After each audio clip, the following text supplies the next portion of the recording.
పశ్చిమ గోదావరి జిల్లా భీమవరం గ్రామదేవత మావుళ్లమ్మ పునర్దర్శనం నేటి నుంచి ప్రారంభమైంది. ఆలయ ప్రధాన అర్చకులు మల్లికార్జున శర్మ ఆధ్వర్యంలో నేడు ప్రత్యేక పూజలు చేశారు. ఈ సందర్భంగా జనసేన ఎమ్మెల్యే రామాంజనేయులు అమ్మవారిని దర్శించుకుని ప్రత్యేక పూజలు చేశారు. మావుళ్లమ్మ 61వ వార్షిక మహోత్సవం సందర్భంగా డిసెంబర్ 11 నుంచి మూల విరాట్ దర్శనం నిలిపేశారు. ఈ నెల అమ్మవారు పునర్దర్శనం ప్రారంభించిన రోజు ఈరోజు ఉదయం 10:20 అమ్మవారు పునర్దర్శనం చేయడం జరిగింది. 13వ తారీఖు నుంచి 30 రోజుల పాటు అమ్మవారికి మావుళ్ళమ్మ ఉత్సవాలు ఎంతో వైభవంగా జరుగుతాయి.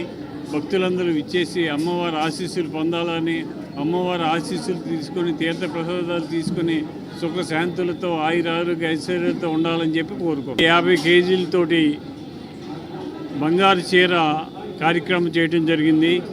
ఇంకో 24 కేజీలు ఇప్పుడు రెడీగా ఉంది. ఈ పండగ వెళ్ళిన తర్వాత ఆ వస్తువు కూడా చేయటం జరుగుతుంది. తర్వాత ఇంకొక 15 కేజీలు దాతల సహకారంతో సేకరించినట్లయితే అమ్మవారికి నిలువెత్తు 100 కేజీల బంగారంతో అమ్మవారికి బంగారు ఆభరణం తొడిగినట్లు అవుతుంది. దానికి సెక్యూరిటీ కావాలని చెప్పి రాష్ట్ర ప్రభుత్వాన్ని అసెంబ్లీలో మాట్లాడటం జరిగింది. దానికి త్వరలో సెక్యూరిటీ కూడా అమ్మవారికి ఇస్తారని చెప్పి ఆశిస్తున్నాం. పశ్చిమ గోదావరి జిల్లా భీమవరం గ్రామంలో వేయించేసిన శ్రీ శ్రీ మావులమ్మ దేవస్థానం ప్రధాన అర్చకులు మల్లికార్జున మాట్లాడుతున్నామండి.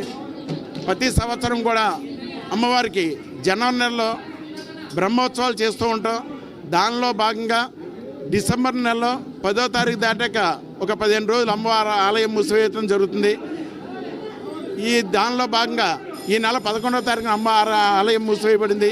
ఈ రోజున ప్రాతకాలార్చన, అమ్మవారికి విఘ్నేశ్వర పూజ, పుణ్యవసనం, బ్రహ్మ మండపం, నవగ్రహ మండపం, యోని మండపం, వాస్తు మండపం చేసి అమ్మవారిని 12 భాగాలు హోమం చేసి అమ్మవారు తిరిగి అమ్మవారి భాండాగారంలోంచి అమ్మవారి యొక్క రూపానంతా కూడా మనీ విగ్రహంలో ప్రవేశించడం చేయడం జరిగింది ఈ రోజున.